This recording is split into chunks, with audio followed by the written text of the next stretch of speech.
इंसान के साथ ऐसा बहुत कुछ है जिसे वह लेकर घूम रहा है, दूसरों पर दोषारोपण कर रहा है, जबकि परदोष दूसरों में दोष देखने की आदत का बोझ अभी तक उसके कंधे पर है, मगर इंसान इसे समझ नहीं पाता।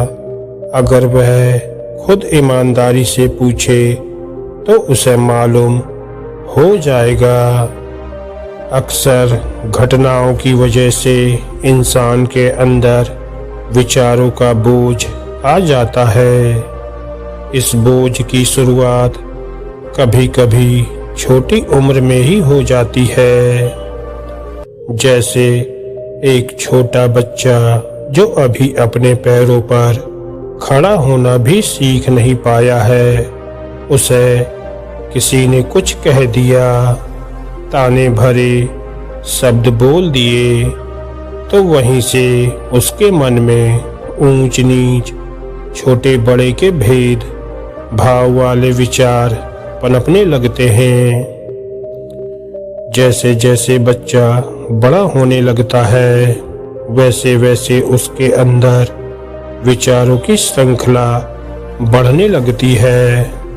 उदाहरण के लिए किसी ने उसके साथ अकड़ कर बात की तो वह बैठे बैठे कल्पना करता है, मेरा भी एक दिन ऐसा आएगा, मैं भी उसे दिखाऊंगा। अपनी कार उसके घर के सामने ले जाकर खड़ी करूंगा, बढ़िया कपड़े, चमकदार जूते पहने हुए जब मैं अपनी शानदार गाड़ी का दरवाजा खोलकर नीचे उतरूंगा, तब लोग मुझे देखकर हक्के बक्के रह जाएंगे और कहेंगे, अरे बाप रे, यह इंसान इतना बड़ा बन गया। आगे वह सोचता है, जिसने मुझे नीचा दिखाया, अब मैं भी उसे दो टूक सुनाऊंगा, तब उसका चेहरा देखने लायक होगा। इस तरह इंसान अपने मन में अनेक विचारों के बोझ लिए घूमता रहता है। उसके मन में इच्छा जागती है कि जिन लोगों ने उसे नीचा दिखाया था, वह उन्हें कैसे चुप कराए। यही इच्छा उसके लिए बोझ बन जाती है, जिसे वह अपने कंधों पर लेकर घूमता रहता है। जबकि इंसान को जीवन भर बोझ उठाए रखने की आवश्यकता नहीं है, क्योंकि आज वह इस विषय के बारे में समझ रहा है। अब तक वह झूठी कल्पना के सहारे कार्य करते आया है, उसी से प्रेरित हो रहा है। उसका जीवन अच्छा चल रहा है, इसी भ्रम में वह जी रहा है, मगर उसे मालूम ही नहीं है कि वह जो बोझ लेकर चल रहा है, उसे उतारा भी जा सकता है। कुछ लोग कहते हैं, हम अपना बोझ उतार ही नहीं सकते, या चाहते हुए भी हमारा बोझ उतरता ही नहीं। तब उन्हें कहा जाता है, उत्तर दो, आप अपना बोझ क्यों नहीं उतारना चाहते? उसमें ऐसा कौन सा फेविकोल चिपक गया है जो छूटता ही नहीं? अगर आपके पास इसका सटीक जवाब नहीं है, तो बेहतर यही है कि उस बोझ को उतार दें, या उस बोझ का दर्शन कर उससे हो रहे दुख, चिंता, तकलीफ को पूरी तरह से देखें। हर एक अपने बचपन में अलग अलग घटनाओं से गुजर चुका है। एक बच्चे को यदि किसी ने अपशब्द कह दिए, तो वे शब्द उसके मन में बैठ जाते हैं और आगे चलकर उसके विचार भी वैसे ही हो जाते हैं। जैसे किसी ने मुझे ध्यान नहीं दिया, समय पर कपड़े नहीं दिए, खाना नहीं परोसा। मेरे साथ आज तक बुरा ही होता आया है। मेरी माँ ने मुझे अपनी गोद में ज़्यादा समय तक नहीं बिठाया। जब मैं पैदा हुआ तब पिताजी मेरे साथ नहीं थे। आज तक बाकी बच्चों को जितना प्रेम मिला है उतना मुझे नहीं मिला। ऐसे बहुत सारे विचारों का भंडार इंसान के दिमाग में बचपन से लेकर बड़े होने तक चलते रहता है, जो जल्दी मन से निकलता ही नहीं। हर एक की कोई न कोई कहानी है। जितने लोग उतनी उनकी बचपन की कहानियाँ। हर कोई अपने मन में यह दुख लेकर बैठा है कि मेरे साथ बहुत बुरा हुआ, लेकिन अब समय आया है इस बोझ को उतार कर उत्तर देने का या दर्शन लेने का। हम खुद अपने जीवन की मलकियत लेना कब सीखेंगे? कब तक हम अपनी जिम्मेदारी दूसरों पर डालते रहेंगे? कहीं तो इंसान को यह बात समझ में आए कि अब उसकी जिम्मेदारी बनती है कि वह अपने सारे बोझ उतार दे। मगर यह तब होगा जब वह सत्य की राह पर चलकर मैं कौन हूँ का उत्तर पाएगा। तब उसे ज्ञात होगा कि यह जिम्मेदारी उसकी है। किसी और पर दोष लगाने की आवश्यकता नहीं है। सत्य का ज्ञान और दृढ़ता पाकर जब हमें कुछ बातों की समझ मिलती है, तब सारे दुख एक साथ विलीन हो जाते हैं। सारे बोझ एक साथ उतर जाते हैं। वरना इंसान हमेशा दूसरों पर भी इल्जाम लगाता रहेगा कि मेरे दुख भरे जीवन का कारण कोई और है। जैसे जैसे एक एक कदम पर कार्य होता जाएगा, वैसे वैसे आप देखेंगे कि आपके दृष्टिकोण में भी बदलाहट होनी शुरू हो गई। अब आपको निर्दोष लगाकर दुखी होना छोड़ देना है। माँ, पिताजी, भाई बहन इत्यादि को माफ करना है। हालांकि मन में विचार आएंगे, उन्होंने मुझे ध्यान नहीं दिया, उन्हें ऐसा नहीं करना चाहिए था, परंतु सभी रिश्तेदारों को क्षमा करके सारे बोझ उतार दें। सर्वेक्षण करके देखने से आपको पता चलेगा कि जिन्होंने आपको तकलीफ दी थी वो तो उस बात को कब का भूल भी चुके हैं। यदि आप उनसे कभी कहें, फला फला दिन तुमने मुझे भला बुरा कहा था, तो सामने वाला सोच में पड़ जाएगा कि क्या वाकई मैंने ऐसा किया था। मुझे तो कुछ याद ही नहीं। कहने का अर्थ यह है कि सामने वाले ने अपना बोझ कब का उतार दिया है, मगर आप हैं कि उसे अब तक लिए घूम रहे हैं। अब आपको जिम्मेदारी लेकर खुद से प्रश्न पूछना है, सामने वाले को याद हो या ना हो, क्या मुझे अपना बोझ अभी तक लेकर घूमने की जरूरत है। यह समझ बहुत महत्वपूर्ण है। अतः ऐसे कौन से निर्दोष हैं जो अब तक हमारे अंदर चिपके हुए हैं, उन्हें जान लें, वरना किसी ने कहा नहीं है। इसलिए उस बोझ को लेकर चलना हमें सामान्य लगता है। लोगों ने हमारे साथ गलत व्यवहार किया, इस बात को हम कभी नहीं भूल सकते। यह तर्क वितर्क हर एक के अंदर चलते रहता है। भूलना और माफ करना सीखें। भूलना और माफ करना ये दो अलग अलग पहलू हैं।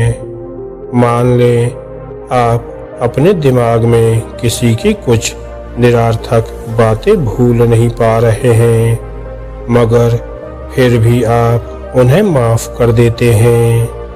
अब आपके मस्तिष्क में चाहे वह घटना रहे या ना रहे, मगर उसके साथ चिपकी नफरत की भावना नहीं रहेगी। साथ ही आप यह भी समझ रहे हैं कि क्षमा ना करके कुछ हासिल होने वाला नहीं है, बल्कि क्षमा करके आप उस बोझ से मुक्त हो जाएंगे। लोगों ने क्षमा की परिभाषा अलग बना रखी है, जिस वजह से वे दूसरों को माफ नहीं कर पाते, क्योंकि यह उन्हें आसान नहीं लगता। उन्हें लगता है कि अगर हमने सामने वाले को माफ किया तो उससे फिर से बातचीत करनी पड़ेगी, फिर से उस इंसान द्वारा तकलीफ पाने के लिए हमें तैयार होना पड़ेगा। तब आपको यह बहुत स्पष्ट होना चाहिए कि क्षमा का अर्थ यह कतई नहीं है कि जिन लोगों से हमें तकलीफ हुई है वापस हम उनके साथ व्यवहार शुरू करें, उनसे संबंध बनाए रखने के लिए उन्हें घर पर खाने के लिए बुलाएं, बल्कि इसका अर्थ यह है कि आपने सामने वाले को माफ करके अपने सिर का बोझ हल्का कर दिया। आपने किसी को माफ किया यानी वह विश्वसनीय हो गया, ऐसा भी नहीं समझना है। किसी ने आपको धोखा देने की कोशिश की, उसके बाद भी आप उसे माफ कर देते हैं, बिना यह सोचे कि वह विश्वसनीय बना है या नहीं। इस पूरी प्रक्रिया में एक बात सदैव ध्यान में रखें, आपको सामने वाले को विश्वसनीय बनाने के लिए थोड़ा समय देना होगा। समय के साथ यदि सामने वाले में विश्वसनीयता ना भी आए तो भी आपको उसे माफ कर देना है, वरना ऐसा ना हो कि आप उसका बोझ अपने कंधे पर लेकर घूमने लग जाएं। क्षमा का अर्थ आ बैल मुझे मार ऐसा नहीं है। जिन लोगों से हमें जीवन में तकलीफ हुई है, हमें उनसे दूर रहते हुए अपने कंधों से बोझ उतारकर मुक्त होना है। सामने वाले से विश्वसनीय होने के सबूत मिलने तक हमें उनसे दूरी बनाए रखनी है, जिससे उसके प्रति जो नफरत थी वह भी समाप्त हो जाएगी। चाहे तो हम उनसे उन्हें सजगता से बात करेंगे और उन्हें बार बार चोट पहुंचाने का मौका नहीं देंगे। उदाहरण के लिए आप अपने किसी मित्र को उसके मोहल्ले में घर तक छोड़ने जाते हैं, वापस आते समय मोहल्ले का कुत्ता आपको काट लेता है। फिर दूसरी बार आप मित्र को छोड़ने जाते हैं, तब फिर से कुत्ता आपको काटता है। अब तीसरी बार जब आप जाएंगे तो सजग हो जाएंगे और अपने मित्र को मोहल्ले के बाहर ही उतार देंगे। अगर तीसरी बार फिर से कुत्ते ने आपको काट लिया तो इसका मतलब आप पागल हैं, कुत्ता नहीं। अर्थात आपको आ बैल मुझे मार नहीं कहना है, बल्कि उससे दूर रहना है, वरना नींद में सपनों में भी आपको कुत्ते ही दिखाई देंगे। सुबह सुबह आपको दूध लेने जाना है तो भी आप घबरा जाएंगे। कुत्ते का छोटा सा पिल्ला भी देखकर आपको डर लगेगा, इसलिए अपने सिर से डर का बोझ उतारकर फेंकना है। इच्छाओं का बोझ। जीवन भर परदोष लेकर घूमने से जो इच्छाएं जागती हैं, उन इच्छाओं को पूरा करने का सिलसिला जिंदगी भर चलता ही रहता है। ऐसे में इंसान को पता ही नहीं चलता कि यह सब करके हकीकत में वह किस चीज का आयोजन कर रहा है, जो उसे दुख के अलावा कुछ नहीं देगी।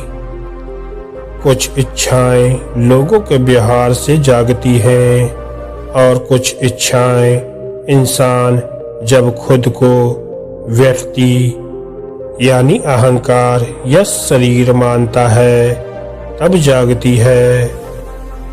वह इच्छाएं इतनी मजबूत होती हैं कि इंसान उन्हें लेकर ही घूमता रहता है। उसकी धारणा यही रहती है कि इन्हीं इच्छाओं से मेरा जीवन सुखमय व्यतीत होने वाला है। फिर वह इच्छा चाहे कोई भी क्यों ना हो, जैसे कोई इंसान सोचता है अलग अलग तरह के कपड़े पहनना मेरा ख्वाब था जो पूरा नहीं हुआ। उसे फिल्म मैगजीन्स देखकर ख्याल आता है कि ऐसे कपड़े मैं कब पहनूंगा।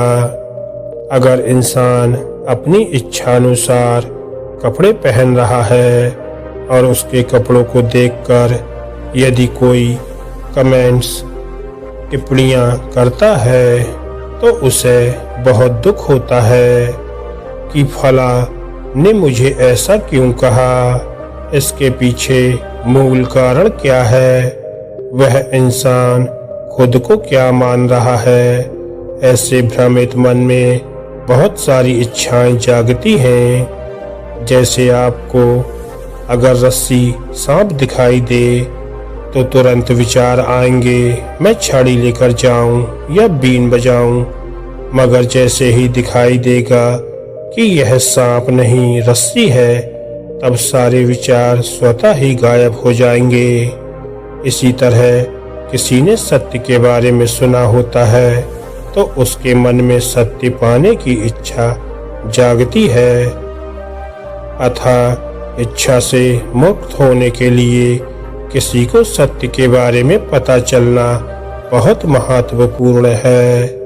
अगर आपने यह विषय समझा है और मैं कौन हूँ इस पर कार्य किया है तो माया की इच्छा का बल समाप्त हो जाता है, जिसे पूरा करने के लिए इंसान जीवन भर भाग दौड़ करता है।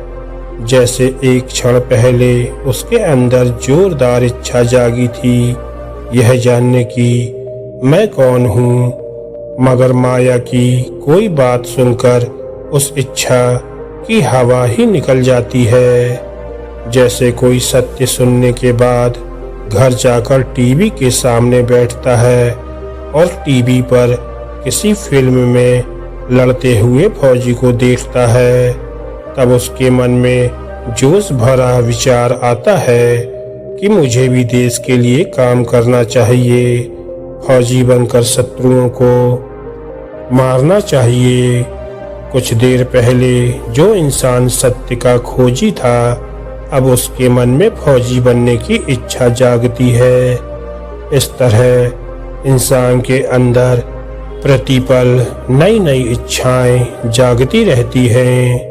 इच्छाओं के पीछे भागने से पहले इंसान खुद से पूछे क्या सचमुच इसकी आवश्यकता है। अगर आप सावधान यानी सजग हो गए तो पता चलेगा कि उसकी कोई आवश्यकता ही नहीं है। इच्छाओं के बगैर एक दिन जीकर देखते हैं, जैसे किसी का फोन बीच में कट गया तो इंसान थोड़ा रुकता है, सोचता है कि अगर सामने वाले को आवश्यकता होगी तो वह वापस फोन करेगा। इस तरह रुकना महत्वपूर्ण है। इंसान पर सत्य की समझ का असर भी उतना ही जल्दी होता है जितना माया की बातों का। यदि आप सत्य की अमर्यादा का स्वीकार करेंगे तो आपकी कई इच्छाएं पूरी हो जाएंगी। अगर मर्यादा में ही उलझे रहे तो वह दुख ही निर्माण करेगा।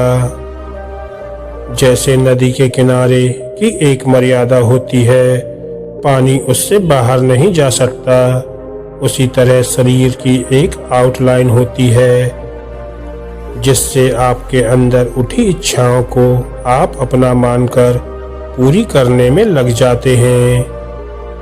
इससे आपको आजाद होना है, असीम होना है। उसके बाद ही सही बातें शुरू होंगी। आप सकारात्मक बातों के लिए तैयार होंगे। चुंबक बनने के साथ ही आपके जीवन में उच्चतम चीजें आने लगेंगी, क्योंकि ईश्वर ने केवल सकारात्मक चीजें ही बनाई हैं। जैसे दो पेड़ों के बीच में एक तीसरी चीज बन गई जो असल में बनाई नहीं गई थी, उसी तरह ईश्वर ने संसार में केवल प्रेम, आनंद, मौन की निर्मित की, ना कि नफरत, द्वेष या क्रोध का निर्माण किया। मगर इंसान के मन में अहंकार, सीमाओं और मर्यादाओं की वजह से एक सेपरेट व्यक्ति बन गया जो असल में है ही नहीं। जैसे राजा सिकंदर से सवाल पूछा गया, पूरे विश्व पर जीत प्राप्त करने के बाद आगे क्या होगा, तो वह चुप हो गया। उसे लगा कि इसके बाद उसकी जिंदगी में कोई मजा ही नहीं रह जाएगा। थोड़ी देर पहले उसे लग रहा था कि इसे जीतना है, उसे जीतना है, कुछ पाना है, इसलिए उसकी जिंदगी में मजा है। सिकंदर का शरीर रजोगुणी था। लोगों को लगता था कि सिकंदर राजा है, लेकिन वह रजोगुण का गुलाम था। वह रजोगुण के अनुसार ही चलने वाला था। इसमें सिकंदर स्वयं कुछ नहीं कर सकता था। ऐसे कई लोग हैं जो विश्व में व्यक्ति बनकर गुलामी में ही जी रहे हैं। रजोगुण, तमोगुण और सत्वगुण, ये तीनों के संयोजन से व्यक्ति यानी अलग अस्तित्व तैयार होता है।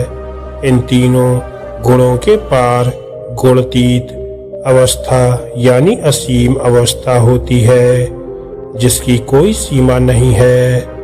दिखने में तो लिमिटेड कंपनी, सीमित संघ की तरह लोगों का शरीर दिखता है, जबकि आप शरीर की सीमा के बाहर हैं। एक इंसान अज्ञान से सीमा के बाहर होता है तो लोग उसे पागल समझते हैं, मगर सत्य के साथ आप आजाद होते हैं।